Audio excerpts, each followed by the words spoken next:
আপনাদের ট্রেনিং সেন্টারের মাধ্যমে যদি আপনারা ডেটা এনালাইসিস করেন, তাহলে আ স্টুডেন্টদের আগ্রহ এবং যুক্তরাষ্ট্রের বাজারে যে জব মার্কেট আছে, সেখানে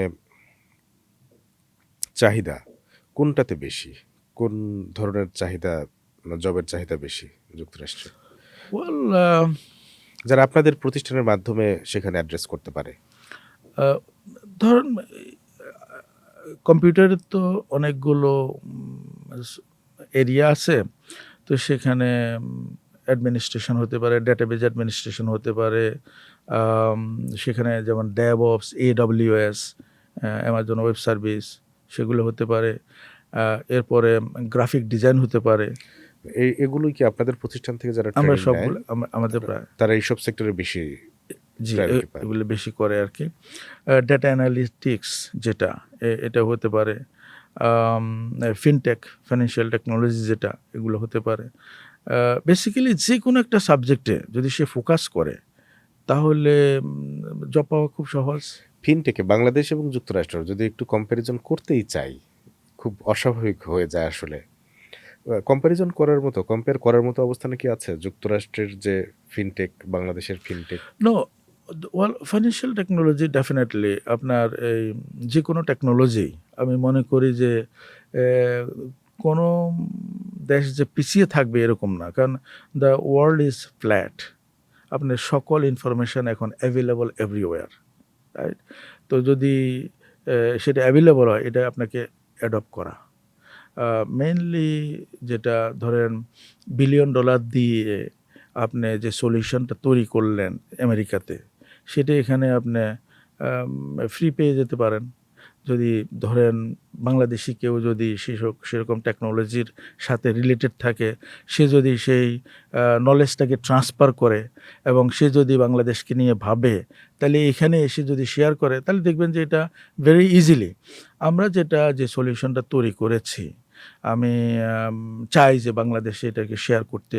2014 থেকে এখন পর্যন্ত আমি প্রায় $2 মিলিয়ন আমার পকেট থেকে দিয়েছি। এখানে যে পিপল অ্যান্ড টেকের যে ক্যাম্পাসটা আছে, এটা আমি প্রফিটেবল না।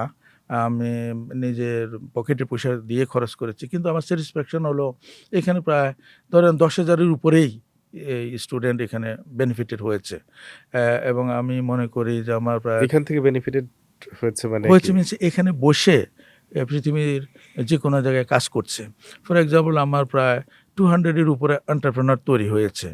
যারা আমার থেকে শিখেছে, আমার প্রতিষ্ঠান থেকে শিখেছে। শিখার পরে ওদেরকে কাজ একটা ধরিয়ে দিয়েছি। দেওয়ার পরে তারা এটা ওটার এক্সপার্টিজ দেখিয়ে আরও প্রচুর কাজ পেয়েছে। ফলত তারাই হয়তো আমার এই পিপল অ্যান্ড টেক থেকে আরও ১০ জনকে হায়ার করেছে।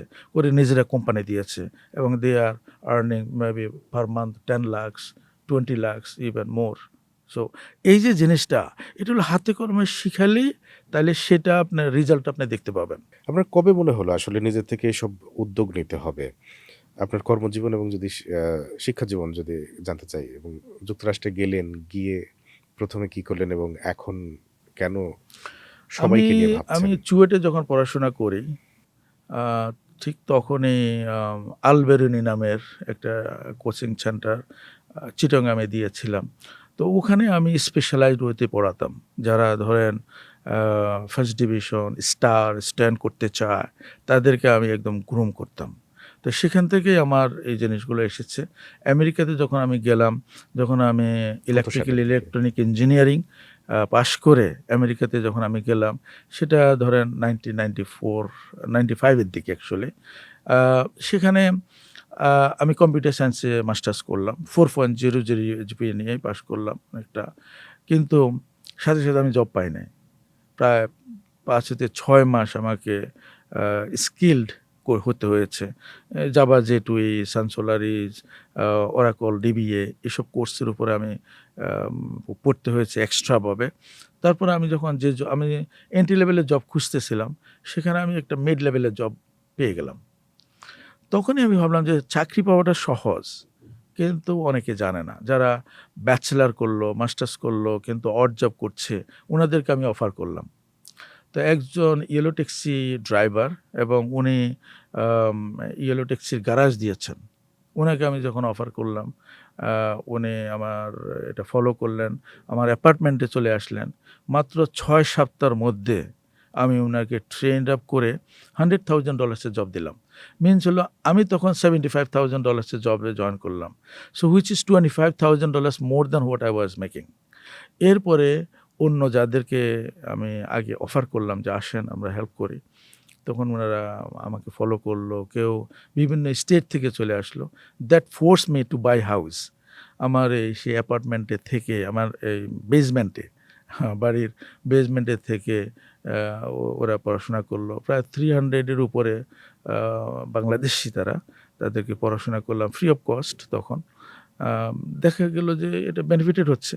তখন এটাকে আমি ইনস্টিটিউশন ওয়াইজ নিলাম এবং এটা নিউ ইয়র্কে, পেনসিলভেনিয়া, নিউ জার্সি, ভার্জিনিয়াতে আমার এখন ক্যাম্পাস রয়েছে হুইচ ইজ সার্ভিং। তো এবং এরপরে তো ইউনিভার্সিটি আসলো।